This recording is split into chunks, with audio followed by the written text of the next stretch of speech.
Hi, Dan.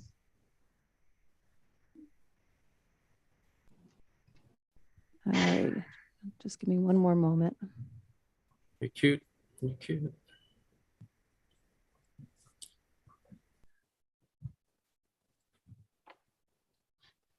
All right, I'll begin the recording. I think you should be all set. Okay, good. This meeting is being recorded. Call the meeting to order. First item is the Pledge of Allegiance.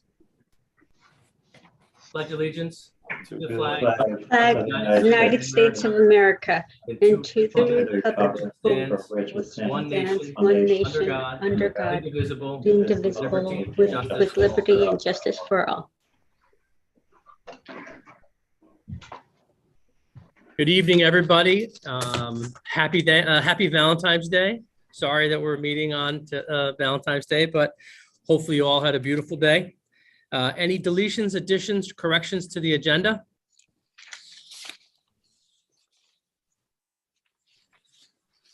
Okay, good. Okay. Item 2, meeting minutes of January 24th, 2022. Make a motion, we accept the minutes. Second, Moved and seconded. Any changes, deletions, or corrections?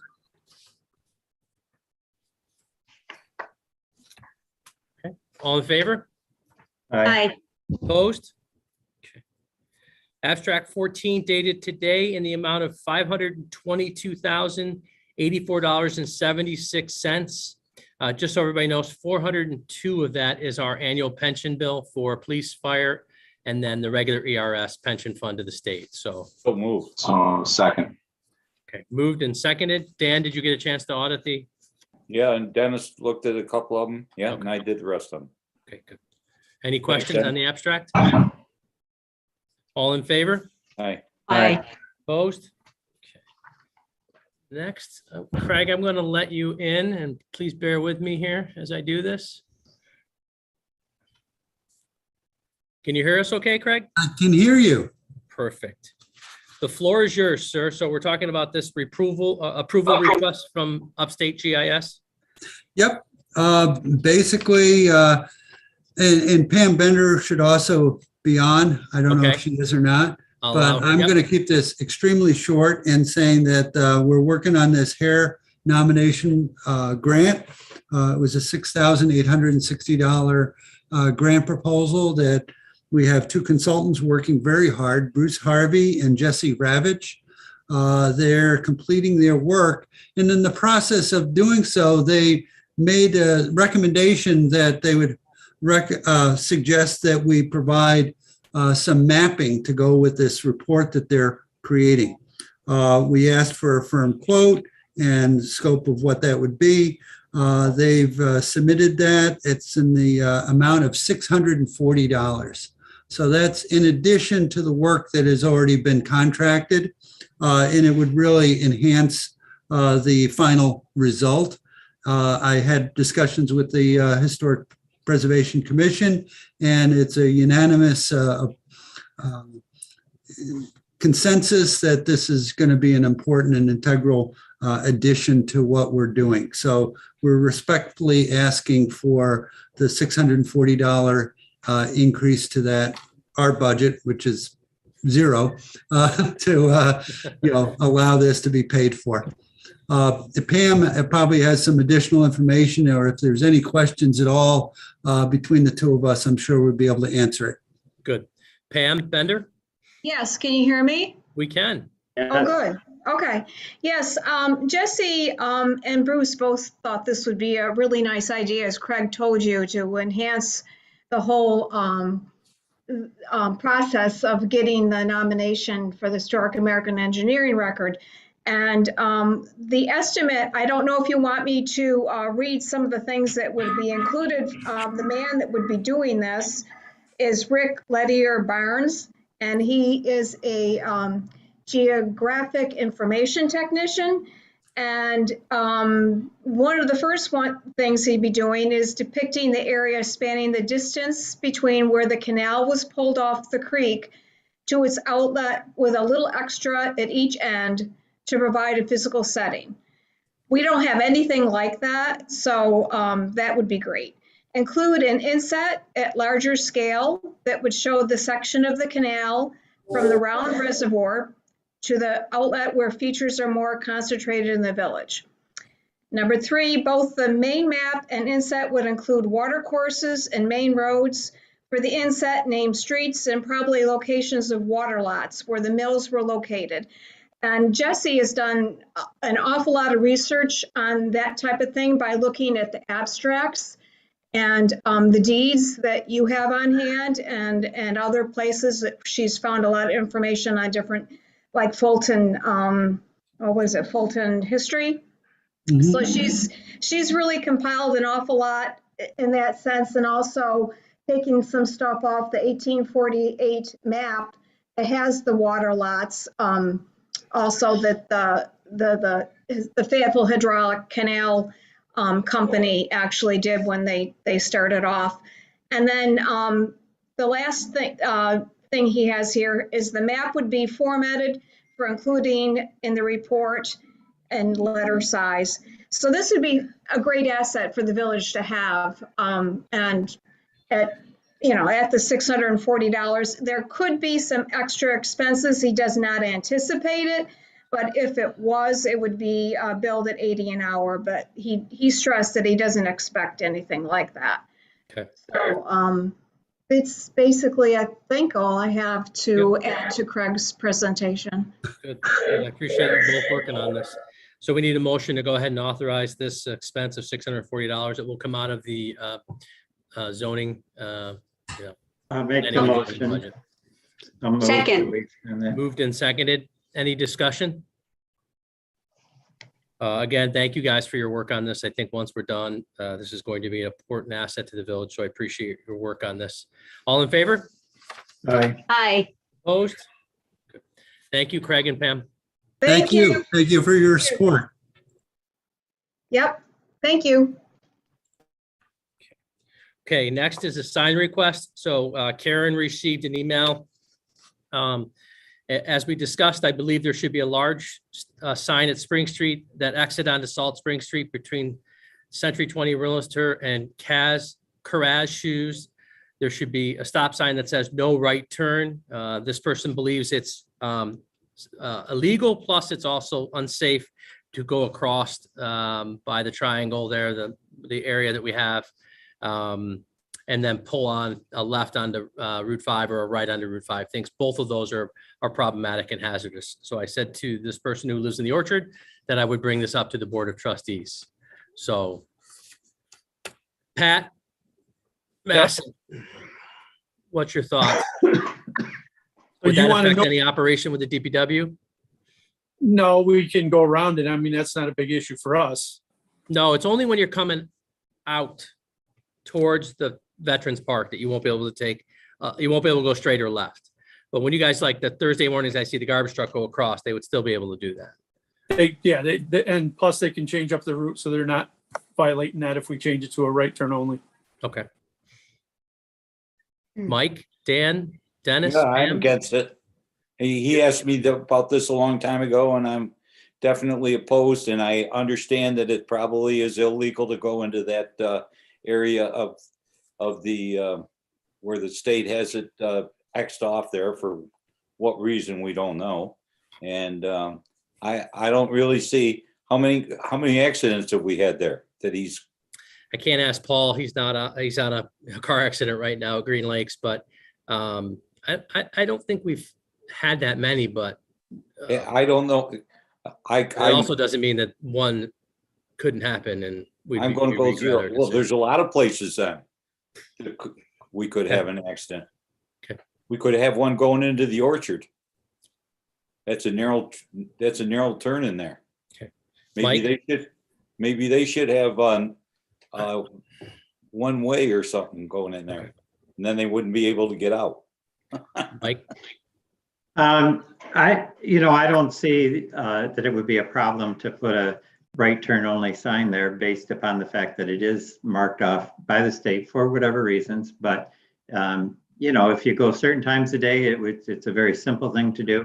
If you go other times of the day, it's a harder type of time type of thing to do with the flow of the traffic in general. So I would not be opposed to it, I guess.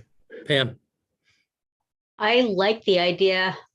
There's no reason to ever have to turn left. If you're turning left, it means that you're going off into the wrong way. Yep. Dennis. Mute. You're muted. You're muted. So I'm kind of torn between Dan and Mike. I don't know if there's a right answer here. I see both points of view. There's definitely times when I've taken that left. So because it's not illegal, and if there's nobody around and it's kind of dead, it's okay to take it. But I think it's the out. I agree with Dan, yeah, but sometimes going across that thing can be a little scary. And once you get through the triangle, you could do. How about a medium solution where you find Where are you going, Pat, where are you going to put the sign? you can just eliminate The sidewalk is hold right on, on Mike, that road. Dan, let Dennis finish, please. Oh, I'm sorry. I thought he was. say no left turn or whatever at certain times. Because when it's dead, it's fine. When it's busy, rush hours, then it's dangerous. Yeah. Or I was going to say we could try the no right turn or the no left turn for 60 days and see how it goes, and then if we find out that we're getting a lot of complaints, then maybe we look at it. Or if we're, it's kind of like the stop sign we did on Brooklyn Drive at Center Street. We were going to try it for a little bit, see how it went. And people have adjusted to it and have done very well with it. So If it goes up, it's never coming down. no, that's not true. We had a stop sign in the middle of Sheffield that came down. Yeah. It's true. I propose doing a timing thing that kind of meets. So what are you thinking? Like 7 to 9 and then 3 to 5, something like that? Pat, any thoughts on that compromise? To tell you the truth, I don't think the sign's going to do much for you, only for certain local people that want it to happen. Right. Yeah, it's just like the South Burdick issue. People ran that sign down there when we put up the do not enters, and they still run it. And it's, unless a cop sits there every day, Right. you're not going to get too many people from going through there. It's one of those issues for you guys. I mean, I can put the sign up, it would have to go near the stop sign for that to happen. So Actually, what's going to happen is the no left is not really a no left. You're going to say no straight through, must turn right. Right. So the sign says must turn right. From 3 to 5. Right. True or false? True, Dan. and Okay. my sign would be right turn only. Yeah. From 3 to 5, say 7 to 9 and 3 to 5, if that's the compromise. Mike, are you all right with that? Me, I'm okay with that. I mean, I think, I don't have I don't have a good answer like Dennis or whatever, or Dan, I know wants it a certain way, but I think your idea of trying it for a little while and see what happens and see if it helps whatever is going on there, then it'll be something good and positive. If we get a lot of complaints or a lot of other action on it, then we can always revisit the So I'll issue. make a motion that we put a no right sign coming off of Spring Street onto that road. And we don't have a name for that road, but we own it for a 90-day period effective when Pat puts it up. Need a And you- second? Do I have a second? I'll second it. Okay. Any discussion? Somebody better go up and down the street, up and down Spring Street and tell people they can't do that anymore. All in favor? Aye. Aye. Opposed? Aye. Aye. All right. Karen, you got that? 3 to 2? Yes. Mark- Dennis and Dan opposed. Okay. And Mark, what's your times you wanted? No, it's going to be all the time. Okay. No right turn all the time. Hey, No Walter, left, Pat, no if you left could stay turn on. all the time. Pat, stay unmuted. We got change orders for Bishop's Brook and Limestone Creek from the contractor. The total change for 2 was 32,000. The change order for 3 was a credit of almost $14,000. So the difference is about $19,000 change order. So I need a motion to authorize the mayor with approval of Lori to sign this change order and to sign, get the final documents cleared for this project. I'll make a motion. Okay, moved by Pam. Need a second? Second. Any discussion? All in favor? Aye. Aye. Opposed? Okay. So we have a person, a Northwood real estate developer who is looking at the project at 547 Genesee Street. We need to set up an escrow account in the amount of $15,000. So I'd like a motion from the board, from a trustee to make that escrow available so that we can send out the appropriate paperwork to the developer. So moved. Cover the cost of legal and engineering. Moved by Dan. Need a second? Second. Seconded by Dennis. Any discussion? This is about what the amount that we came up with is close to what the last person or developer spent on our, that we spent on their behalf, reviewing the documents. So that's where we came up with the 15 million. Right. Dennis, it's hard to hear you, so apologize if people are talking over. Can you try that again? Yeah, thank you, Karen. Is it Highbridge and Genesee Street we're talking about? 547 Genesee Street. Okay. Missed it. Have not heard from the developer on Highbridge and Route 5. All in favor? Aye. Aye. Opposed? Okay. Communications Committee, Trustee Ashby. We, as a committee, after a year of combing over our choices for a website and looking at the options, of course, I said last meeting that we narrowed it down to 3. We looked a little deeper in what their service is behind the scene and what their reputation is. And because of quality of product and their service reputation, and also the price that they adjusted for our benefit, we decided to go with Civic Plus. And that would be our findings. Okay.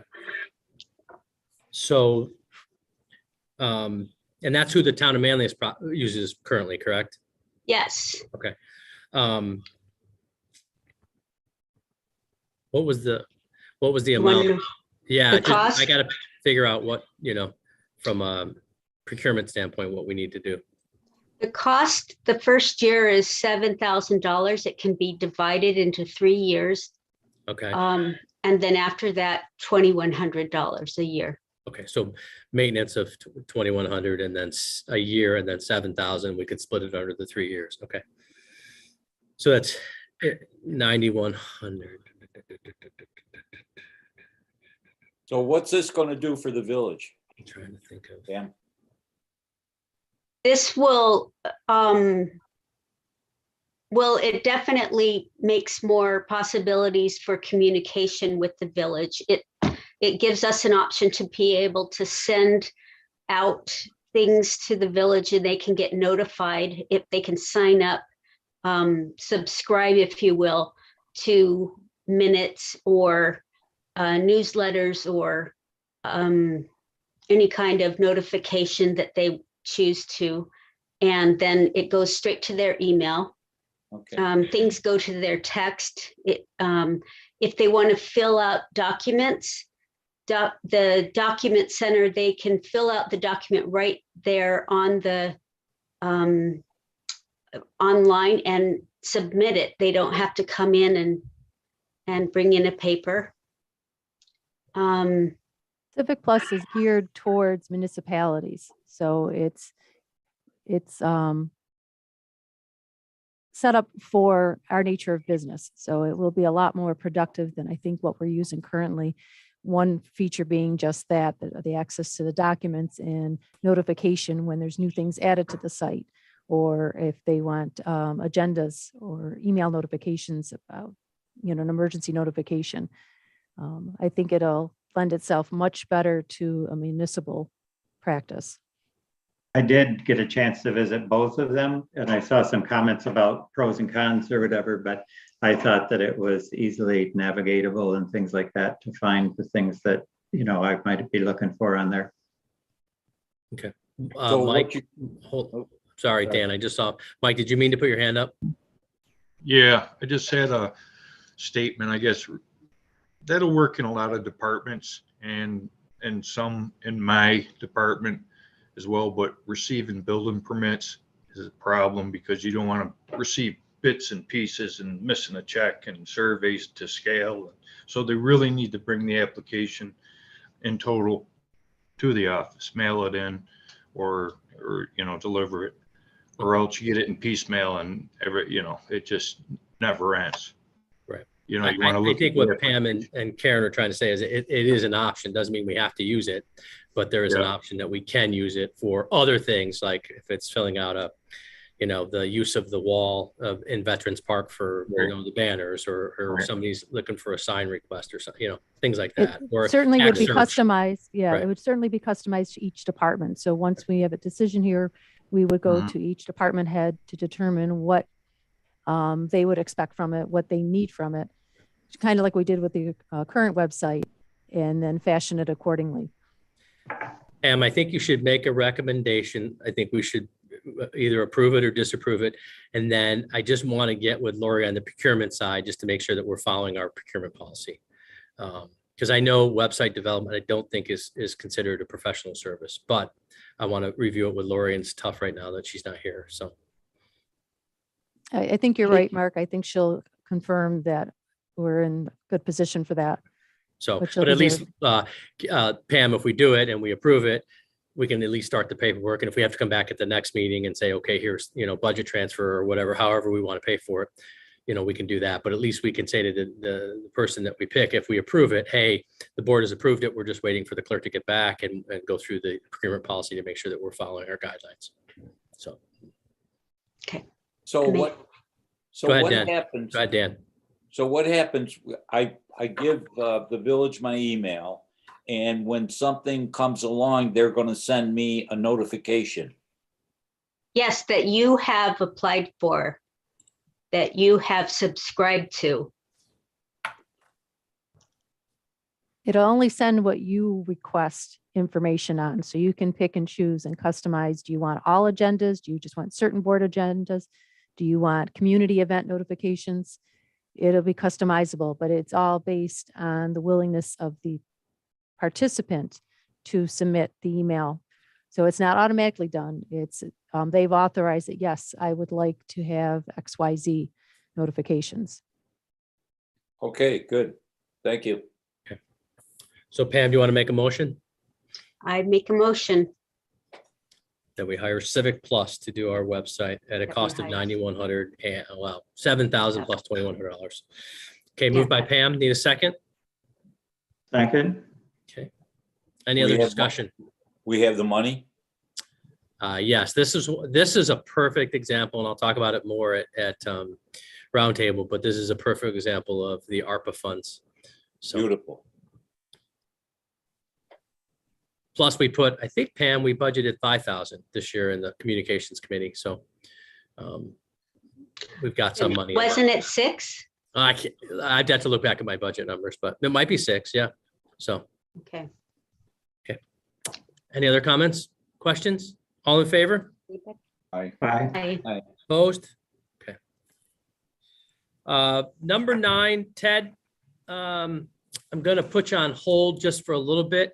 I did receive a phone call today from the Town of Manlius Code Enforcement Officer who had some questions about the stretch code, and he wanted to speak with Mike Jones and make sure that everybody's on the same sheet of music. Also, I know Dan has some questions and concerns. So if you're okay, I'd like to take number 9 and More put than it some. on our next agenda. So, Yeah, that's fine. okay. Yep. Could I just stop could I just ask Ted one quick question? Ted, Yeah, in the yeah. law, Yes. the way you have it written, do you mind, Mike, if I ask him one quick question? I said yes.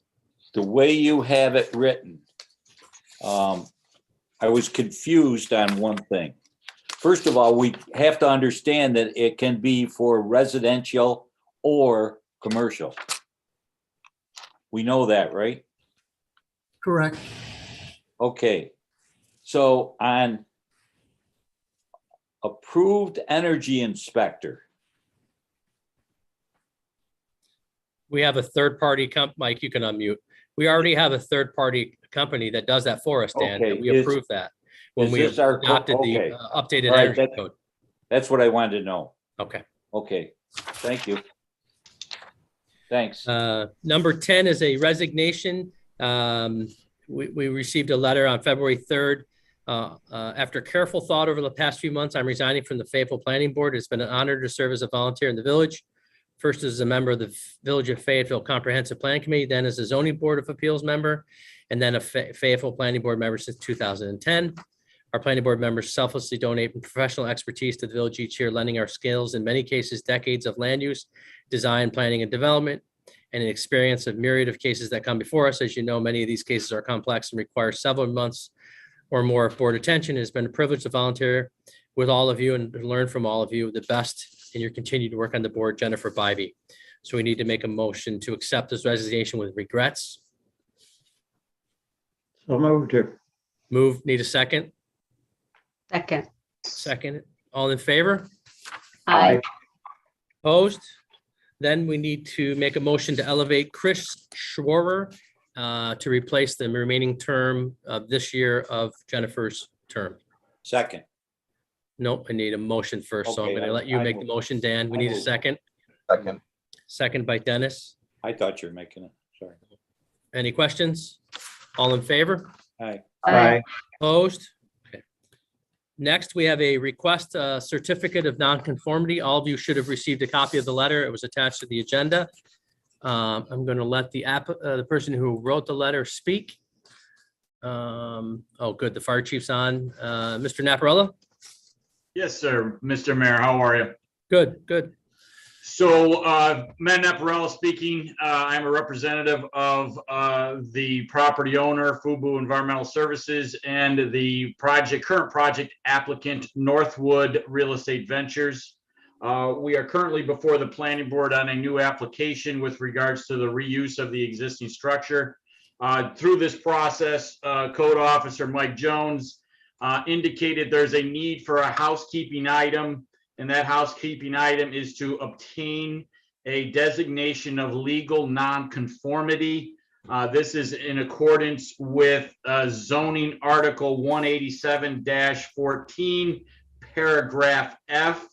This is relative to the maximum building size within the industrial district as it is identified in zoning code chart 187-54. The existing structure at 547 Genesee Street East was constructed there in about 1955 with an addition, a metal building addition in about 1994. The total structure totals approximately 137,000 square feet. The ordinance change, based on what I could dig up, occurred in 2005, so well after the size of the building. By that ordinance change, indicating in the industrial zone, the maximum size of a structure should be 10,000 square feet. That ordinance change in 2005 made the existing structure in non-conformance with code. So in accordance with, again, Article 187-14, paragraph F, there is a need for a certificate of legal nonconformity. We are asking the village trustees to provide such certificate so we can continue with the application before the planning board. Mike Mike Jones, hold on. Mike Jones, is the statements made correct? Yes, they are. Okay. Dan, did you say so move? Yeah, I did. Okay. I'll just read the resolution real quick. It's dated today. The property is 547 Genesee Street. Owner of record is Fobu Environmental LLC, Town of Manlius parcel 00904-1919.1, or more commonly known as 547 East Genesee Street. This certificate of legal nonconformity issued by the Village of Board of Trustees by resolution dated today pursuant to 187-14F of the Code of the Village of Fayetteville. Upon application of Fobu Environmental LLC, it is hereby as follows. The property, 1, is located in an industrial zone. 2, the current size of the existing structure of property is approximately 137,000 square feet. 3, that this is a legal non-conforming structure to the extent the above described structure was lawfully in existence as the effective date of the zoning chapter of the Code of the Village of Fayetteville, and any relevant amendments thereto. A copy of this certificate legal non-conforming shall be transmitted to the property owner and kept on file with the office of the village clerk. Dan moved. We need a second. Second. You know, the thing is, all we're doing is say it pre-existed. It's Right. like the property that was down on Walnut and LBM. Orchard. And then Yeah, also the I one that we mean, did at the corner of I was Academy saying that and Elm. it was all those things were done before these things were these codes came about.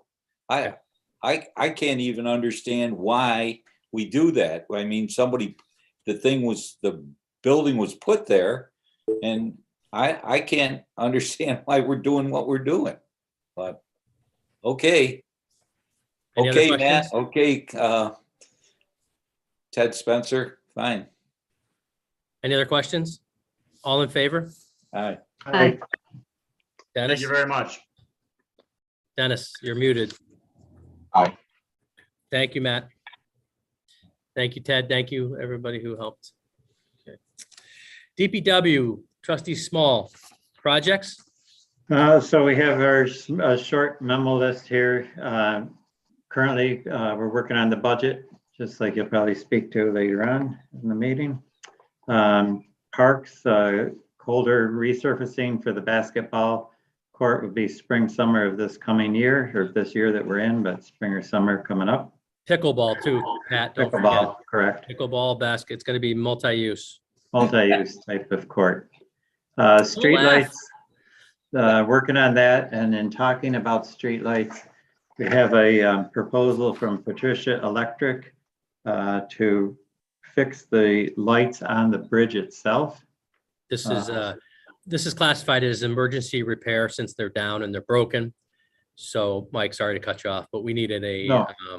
Motion to authorize this emergency repair immediately for the bridge. Under the bridge, right? No, this No, is the this bridge is on top of the The bridge. lights are not working on top. They're not underneath either. We're gonna do, Oh, that's we'll not as get much to of a that, but- safety concern as But the this top.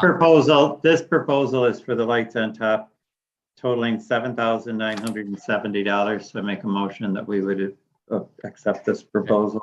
Moved by Mike, need a second. Second.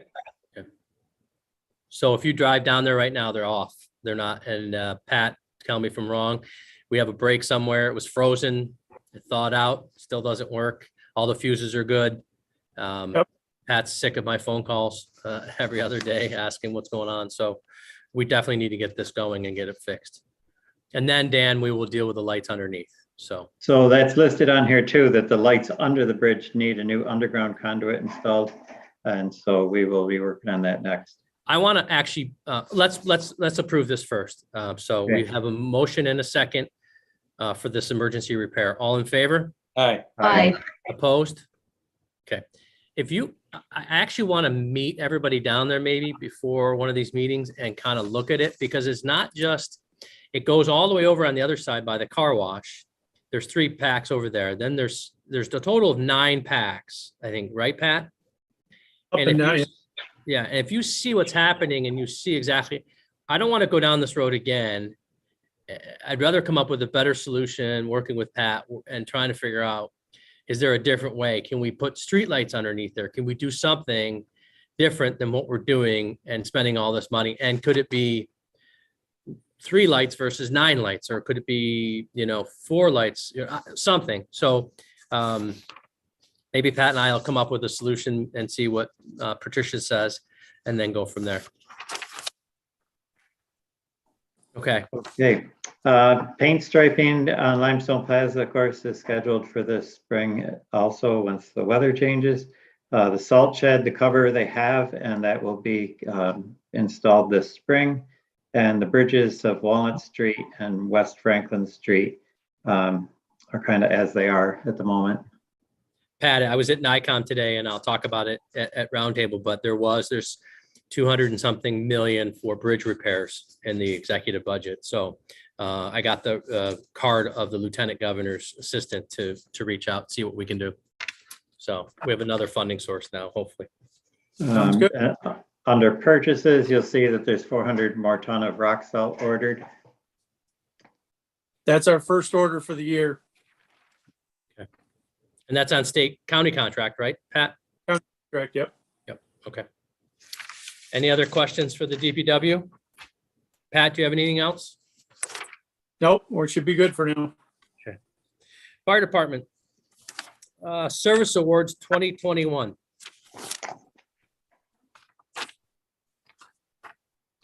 I handed the list into Lori for approval. It's been up for over 30 days. Anybody, no challenges or questions on it, Chief? None. Okay, so we need to make a motion to approve the 2021 Service Award list for the Fayetteville Fire Department. So moved by Dennis. Need a second? Seconded by Pam. The list is here if anybody needs to see it. Let me just count real quick. 1, 2, I do. I don't, I'll see it tomorrow.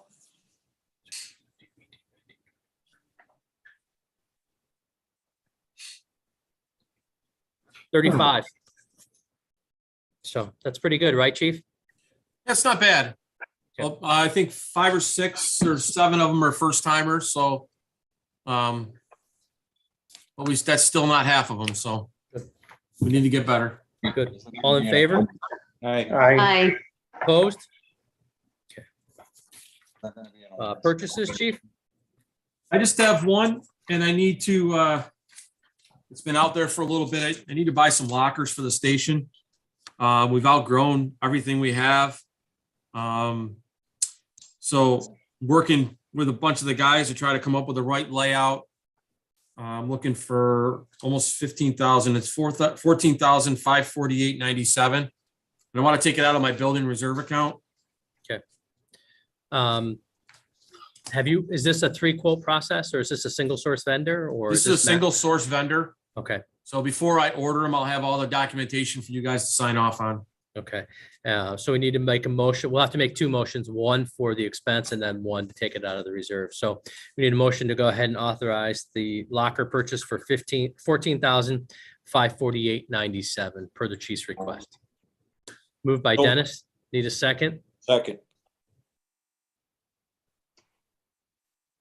Oh, hold on, Sarah. I'm sorry. I got to get used to this. I apologize, Sarah. Hi, I was actually, you've moved past me, but on the lights under the bridge. Yes, I'm sorry, Sarah. I got to get used to looking at the hands up. Go ahead.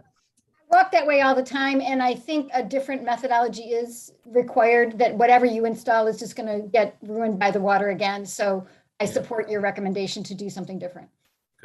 Good, thank you. Sorry about that, Sarah. Okay. Okay, so we have a motion and a second to purchase the lockers. All in favor? Aye. Opposed? Next, we need to make a motion that we spend $14,548.97 out of the fire station reserve, not equipment reserve, but there's a station reserve. So move. Second. Seconded by Mike. Any discussion? All in favor? Aye. Aye. Opposed? Okay. EMS career staff, Chief? Yep, so we've been working on this for, I think, several months now. We've talked a couple times in different sessions. I want to move forward with hiring the 4 people, 2 EMTs and 2 paramedics in the first phase of this. As I gave some budget items to Mark for what it's going to cost, minus the 2 salaries we already have there from that went to the city. It's a pretty small expense to get these 4 guys in now. And I'd like to get them in here so they're ready to go around March 1st. I got to hire them, get them noticed so they can get notice to their employees or employers. And then that should be the first phase of what we need to get done. Just so everybody understands, what we did is we did a 3-year projection, what it would cost this year, what it would cost next year, the year after. Next year's budget, if you look at the money that we're going to receive back from the savings of the duty chief's position, the money that we're going to save on the capital plan, the money that we're going to save on the other facets of the budget, it's a wash. The following year, it's about $100,000 increase for those positions. But with the way that the department's running, and we're actually working with the Village of Manlius as well on this, and Manoa's looking at some creative ways to work in this too. I think we've got, what we need to do to properly run per the chief's request. 2 rigs full-time during the day, supplement and support the volunteers at night when we don't have volunteers to run the ambulance, and have an adequately staffed fire apparatus during the day. So I applaud the chief for this. It's going to cost us a little bit of money in the beginning to get up and running with the new staff members. But I think this is going to enhance the service to our residents and surrounding areas that we help cover during the day. And then we will absolutely, Sarah, I asked Sarah to unmute. We will absolutely run all these numbers once we get them vetted through the budget process to work with the town board. But the first year, it's pretty much a wash. Thank you. Is Sarah's up on? Yep, I'm I have here, Sarah. yeah. Yep, Hi. She's on with this, right? I do. I have Sarah on. Yes. Yeah, so I think, I understand the rationale behind this, and I think the coordination with the other villages for coverage is, already in the works. And that would seem to be the solution to make sure we always have coverage. Correct. And just so everybody also knows that in the chiefs working on it through the Chiefs Association, but the county is also looking at it through public safety as well as the health committee on ways that we can work countywide for EMS coverage, because they know the pandemic just brought out the fact that we had a problem. Everybody knew we had a problem, but now it's time that we know we have a problem. We have to solve this problem. So we have to work with the city, the county, the villages, towns, fire districts to come up with an Office of Emergency Management to come up with maybe a new system to look at this, but it's still not going to negate what we need to do as the protection district of Fayetteville. Any other questions from the trustees? So we need a motion to authorize we've already done 2, Paul. So how many more do you need?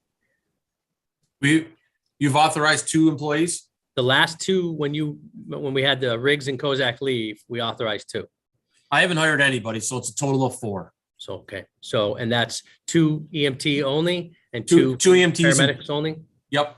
Okay, so we need a motion to go ahead, and we have the starting salaries that we've worked out between the chief and the mayor's office, along with the clerk for these positions. So it's an EMT position and then the paramedic position, 2 of each.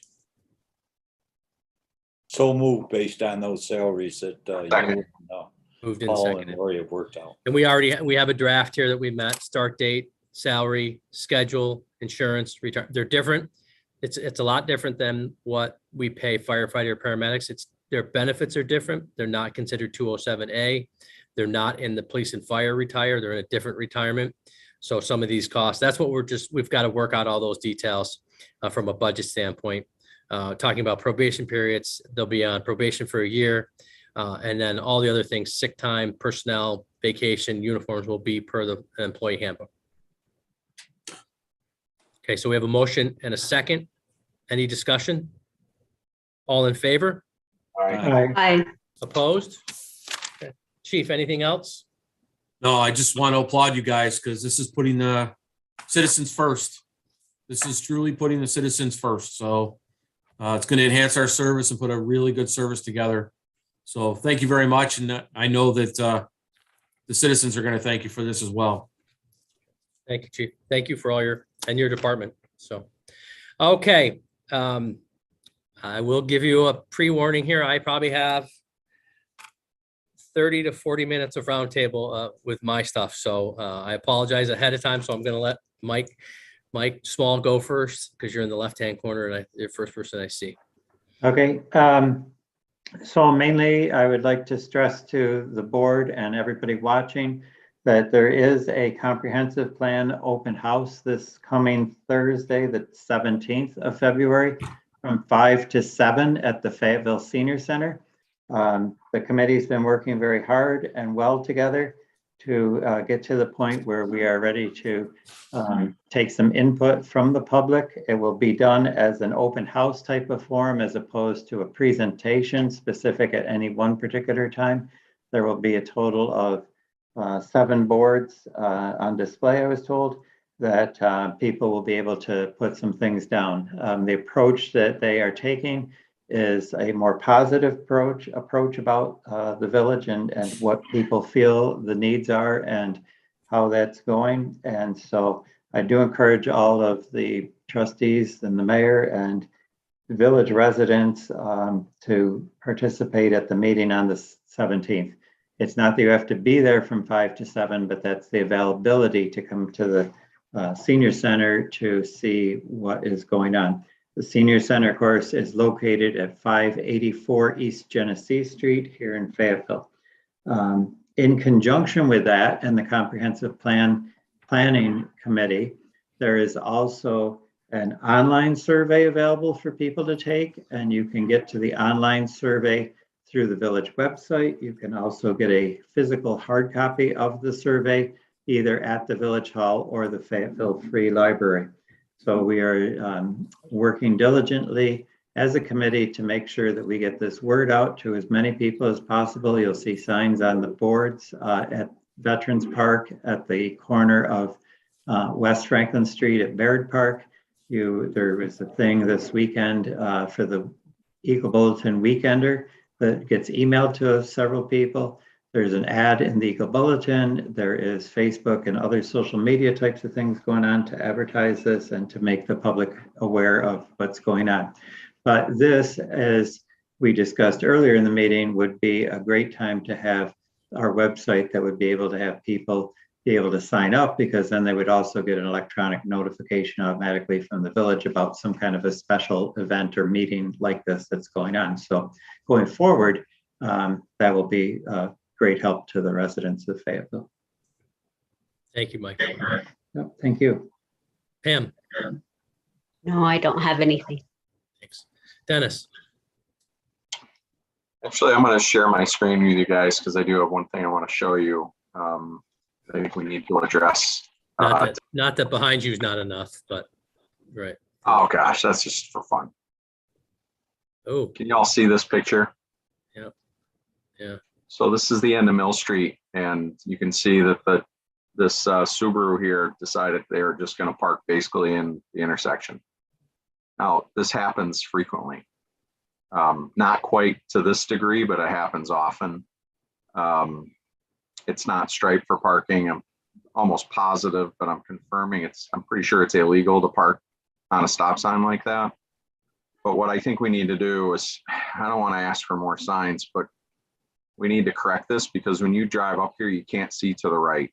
So it's exceedingly dangerous. And I know we're adding parking in the spring.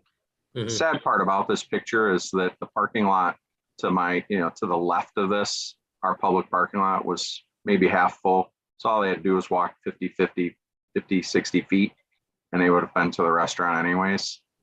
So we need to address this. It's really dangerous down there. You just quite frankly can't see to the right until you're out in traffic. So can you do me a favor and send that picture to Pat, and then let's just see what his thoughts are between yeah, it's either going to be a striping thing or a sign, and it has to end. If you see the white SUV, the bigger one, is pretty much where the parking should end, and it's just behind that. So the white car and the black car are really illegal. So I just want to get everyone's kind of input on that. It's okay. Not trying to be anti-parking though, but right. Okay. Anything else? Mike has a question on that. Hey, I'm not condoning how this guy's parking here, but if there was a stop line, it might be kind of obvious that you couldn't park there. But I've got a lot of complaints about the lighting under the bridge where they feel not secure going under there. So that would help too. And we will, and I already have it on my schedule to meet with Pat on Wednesday to review that. So. Yeah. And kind of like Sarah said, I think we've got to think outside the box a little bit. We did put a street light in the old Stack Hospital pet parking lot. It didn't light up the underneath the bridge at all. So. Yeah.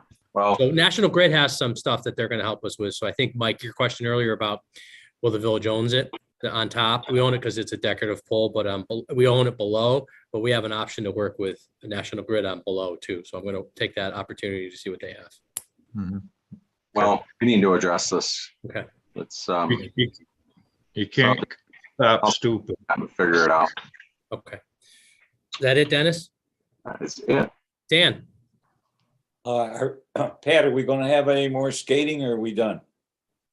No, we'll have more once that ice starts, but you're talking 61 degrees coming, so. Yeah, okay. What we ended up with a freeze thaw underneath it, which honeycombed the ice and stuff, so we can't really get on it with machines right now. Okay. Okay. Ted, anything? No, I'm good. Karen, anything? No, thank you. Okay. Okay, so what you're going to see is once a month, I'm going to be doing what I call a mayor's recap. And it's kind of a recap of what initiatives that the village is working on that the public may not know about, or they've not read the meeting minutes, or they haven't been to a meeting. But at least it will be presented to the public of all the things that the village is working on that I think are important that the village residents understand of how busy our village is. And these are not in any order. So I'll start out with, I had a meeting last week with Wally, the contractor at the senior center, to work on the punch list items for the construction project to get the little things done that aren't finished and completed. We talked about the bathroom partition glass. We talked about freeing the windows up in the old house so that during the summer and the spring, they can open those windows in the older part of the house. He's going to work with Malcolm Bender on the hallway heat in the back part of the addition. We're getting the hood cold air return corrected. We're also checking on the heat and air conditioning in Parnell Hall to make sure that's balanced. The front porch, Mike, you'll be very happy to know that we're going to put a railing on the front porch to make sure that we meet code. We talked about the deck being slippery and talking about what to do about that. He's going to come back with me with some solutions on whether that's sanding and staining with a sand, like a grit, or is it painting it with a grit? He's going to lay out those options. In the kitchen, we're going to take care of getting the pot rack hung, the pot filler faucet put up. At the back door, Pat Massett, there's a leak. And we're not sure if once we put the gutters on, if that will take care of that water coming and pooling in near that back door. If not, we may need to raise those 2 flags near the building to keep the water from coming into the building. The trim on the front porch or on the new porch, some of it's coming off, so he's going to repair that. And then he's going to go through and just make sure that all the little things that are caulked or not done are corrected. So I'm just waiting for his proposal on that. But we are going to try to get that done in the next 30 days. Jim Niddle, who was the architect that we hired, has started on the project. He grabbed some information from the village last week, and we're working on the survey that we have has the old looped entrance and exit. So I told him that we did not have an updated survey on that since we corrected that. Jim Craw corrected that way back when. But we are working on that. I'm hoping to have something at the next meeting or the first meeting in March. I want to thank the chief and all the members who helped us with the COVID giveaway on Saturday. We were able to give probably 50 to 60 cars of COVID tests away Saturday. We do have, what we did is we got 230, and then the town gave us 1 box of theirs. Then the town gave us another box of theirs. So we had 690. We did give to the 3 high-use facilities in the town, in the fire protection district at the seniors complexes, kits, 30 kits each, so that they could start doing some self-testing if they needed them. Then we also have some here at the Village Hall. We're going to reload the senior center, the DPW, the fire department, and make sure that all the departments in the village have what they need. And then we may do a giveaway once the buildings start to open back up, where people can come in and just grab a test kit here or there. But I want to thank everybody that helped. Our Loma floodplain, so the federal government, FEMA, got back to us. They have received our letter. We then answered their questions, and it's now back in their court. So we're waiting for them to, as Mike said earlier, it's hurry up and wait. But Bergman has answered their questions and their comments on our initial Loma report. So now we're just waiting to hear back from them.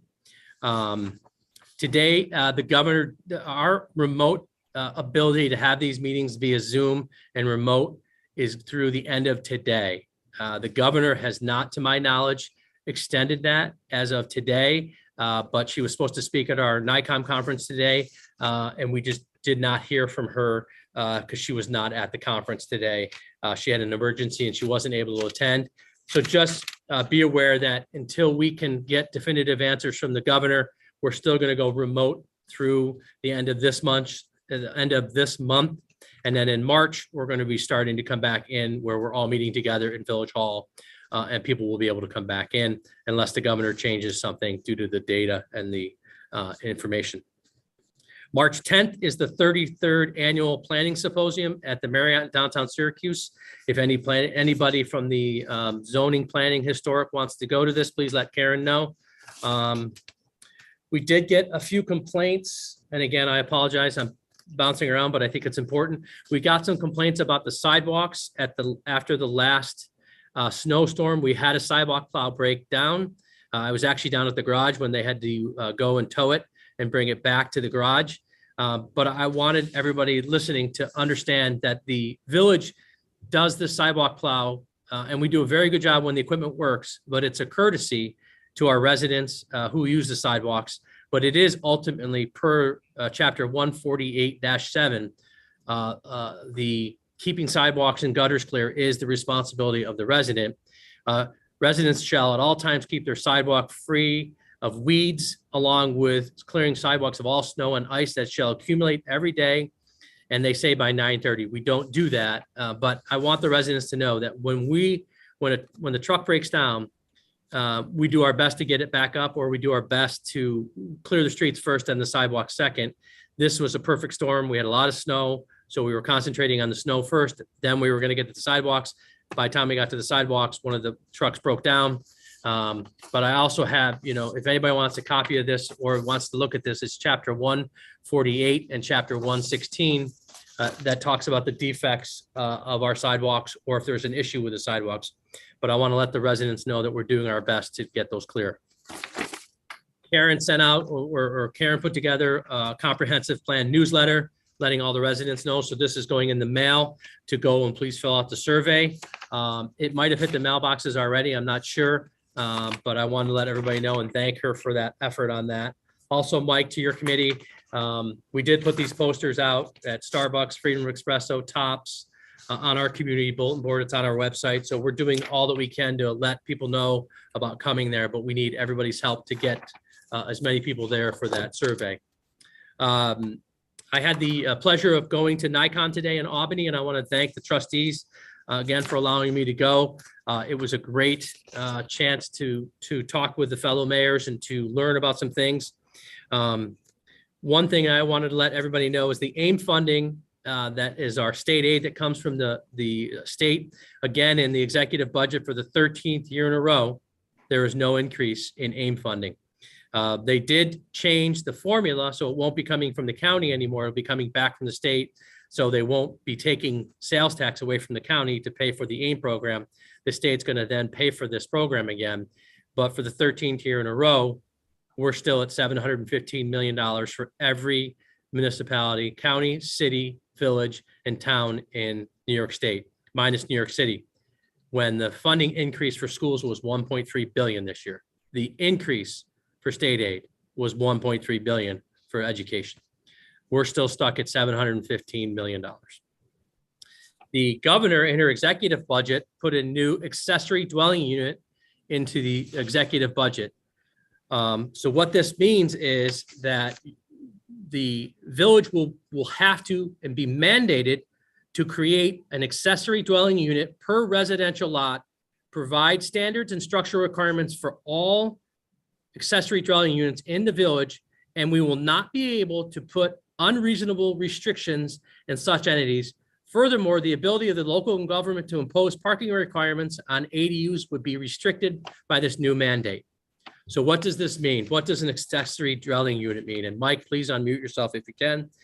What this means is, and I'll use Dan's Kinsella. Dan could turn his garage into a 2-bedroom, 3-bedroom apartment. And we can't say no. And we can't say anything other than he has to meet fire code. He has to have plumbing. He has to think anywhere in the village. And we cannot say no per the governor's executive budget. She didn't put it through the normal channels. She put it into her executive budget. So you have to either vote it up or vote it down. And if you vote it down, then you're saying no to everything. And if you vote yes, you're saying yes to everything. So this got a lot of conversation today. Say no to everything. They could take it, and it goes from 200 square feet up to 1,500 square feet. And what it was designed to do was create more affordable housing for people. I think this is a great program. I think this is a great idea, but it's market rate. So that's not affordable housing. We need a different plan to help our residents and help everybody with affordable housing. I think it's a great idea to be able to create affordable housing for all people that want to enter your community. But this isn't the right way to do it. There's a right way and a wrong way. And mandating that we do this, I think is going to create some serious issues. Sewers, garbage pickup, schools, fire, police, EMS, codes issues. I mean, the list goes on and on. Don't get me wrong. I think we need to do something about this, the housing and the lack of housing, but this is the wrong thing to do. And I'll get everybody a copy of this. We also talked about, they created a new downtown revitalization fund.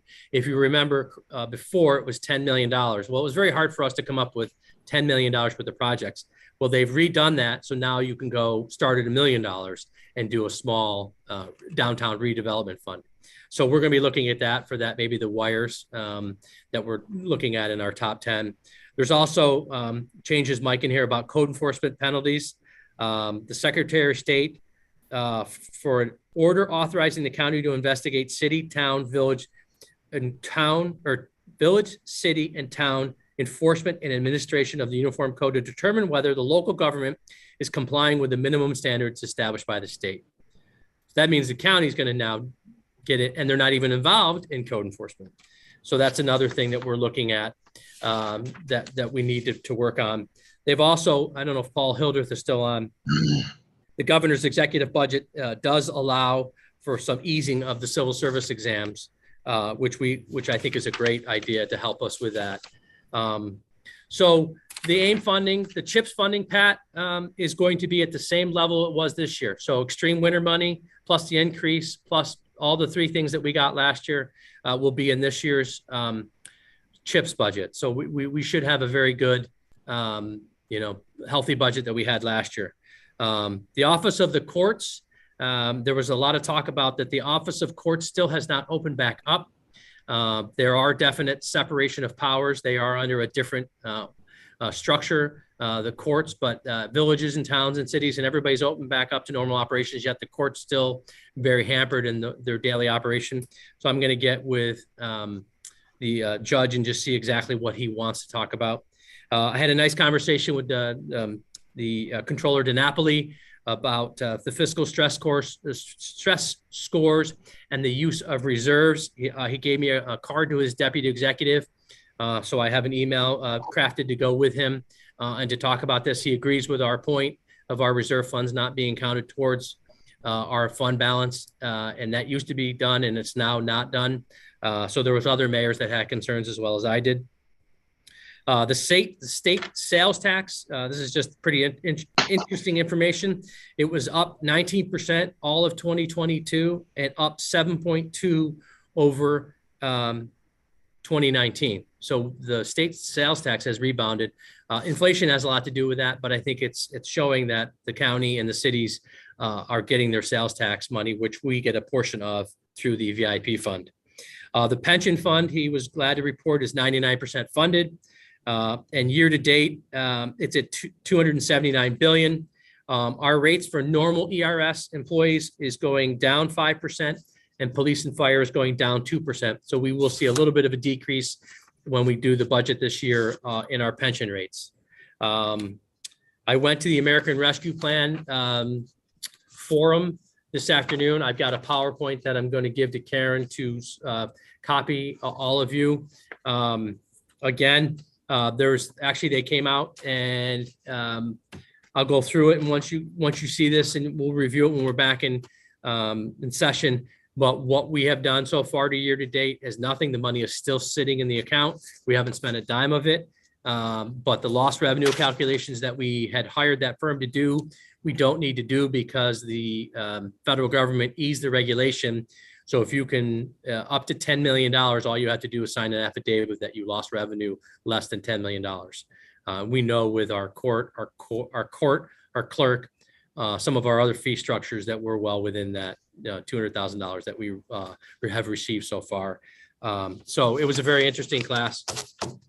The last class I took was was talking about the marijuana regulations. I know we have a vote, which I think is very important to our residents. That's going to be split amongst the two categories. One of the directors met with us today. The regulations he's thinking will not be out till late winter or spring of 2023. So we're a year away from having any of those. They have broke it down into 9 uses: industrial, food, medical, recreational, not 9, excuse me, industrial, food, medical, recreational, wellness, and pharma. And then they are taking those subsets and making rules and regulations based on each one of those categories. There is they call it MRTA, which is the Marijuana Regulation and Tax Act. There's the OCM, which is the Office of Cannabis Management. Then there's the New York State revenue for all this. 40% of the revenue comes in, goes to education. 40 of it is reinvested in the staff to run the program for the state. And then 20% of it is used for treatment and public education. We talked about 44% of the municipalities opted out in New York State. And they have basically created 9 separate seed to sale concepts that they're trying to work through all the regulations and all the rules and things like that. They are so far away from having anything ready for this. But what they did say, that what made me think about, is that all the town police, and I don't know if Sarah's still on, the town police will be directed to have DREs, which is drug recognition experts, to stop all traffic people. And we need to create these DREs to be able to monitor if it's like a DWI, you have a breathalyzer.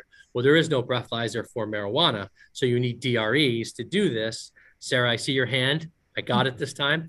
Feel free to chime in. I know that the town of Manlius has 2 DREs right now. We have been sending people to the training to become DREs. So I think there might be 4 now. Okay, good. So we were going to bring that up and talk, if it does pass once our referendum vote, which is in March and the 15th, if that passes, then obviously we're going to have to look at that with the town of Manlius Police. They also said if you don't have signs up, we already have a no smoking policy in our village buildings, in our village vehicles, in our village parks. But if we don't have signs, we have to put those signs up and make sure those signs are up. And Pat, I think we're pretty set on those signs, correct? No smoking? Yeah, we have some now. Okay. Anywhere you don't have it signed, we have to do that. Also, they recommend that everybody reviews their handbook to make sure that you're up to date with the regulations and the rule changes that the state has allowed. CDL licenses was a lot easier than, say, volunteers and other things happening. So there's a lot of unknowns, and there's a lot of things happening with the marijuana legislation that I'm hoping that the village residents, before they vote, will read and get up to date. NICOM has a lot of information on their website, but there's still a lot of unanswered questions, and a lot of people left shaking their head because they don't even know how we're going to be able to get the sales tax back to our municipality, because we don't receive sales tax now. So how are they going to get it back to us, and how are they going to do that? So there's a lot of information and a lot of things that I think that we need to look at.